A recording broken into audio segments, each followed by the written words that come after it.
Hi, it's Mr. G here, and today we're going through 4.3, the market system as an efficient mechanism for information. So, what does this mean? Well, we have to understand what the market system is actually doing. The market system with supply and demand is actually providing a lot of information to consumers and basically to producers on what to do. And so when we have that, it's basically people make decisions based upon this price, which is why a market system is often more efficient because you have this information going out. Command system, you wouldn't typically have this. Things are more set, rigid. You don't have this flexibility where the prices are adjusted all the time. So let's have a look at what this means. So demand and supply is a model for price and quantity. That's its purpose. You don't have to memorize a lot except maybe what causes shifts. But really it's a model to look at different economic problems and to analyze it and to look at all the different variables to figure out, okay, what is going on.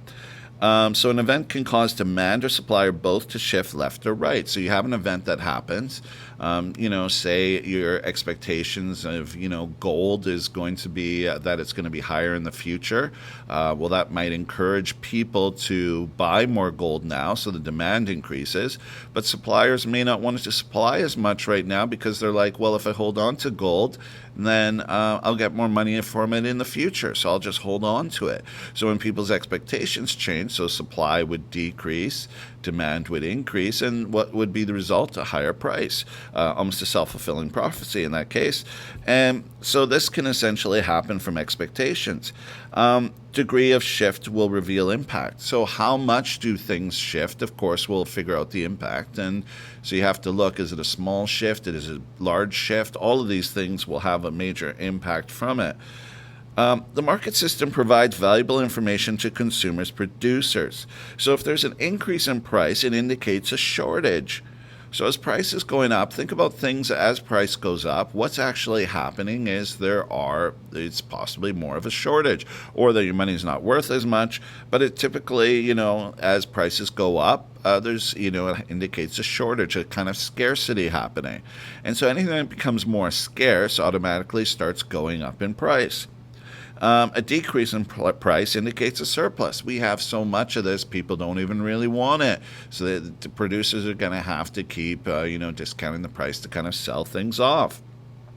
When the government puts in price controls, it often sounds good. So in other words, what happens is, they put in price controls to maybe control rent or other things, and it's very popular because people want, to not pay as much. But it often hides the idea of scarcity, so the market doesn't react.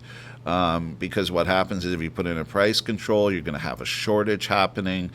People aren't as inclined to look at the opportunity cost because, I'm not earning that much. I'm not going to turn that spare bedroom into something I can rent out. I am not going to, build a new place where I can rent out. And so what happens is, people don't essentially want to make the change and increase the supply so that everyone can then have a place. And then, of course, if there's more supply, automatically the rent would have gone down on its own. So it's kind of the supply issue then what happens. So if you look at it, price controls can actually hide things and in some ways can be damaging to the economy, and they should be used carefully.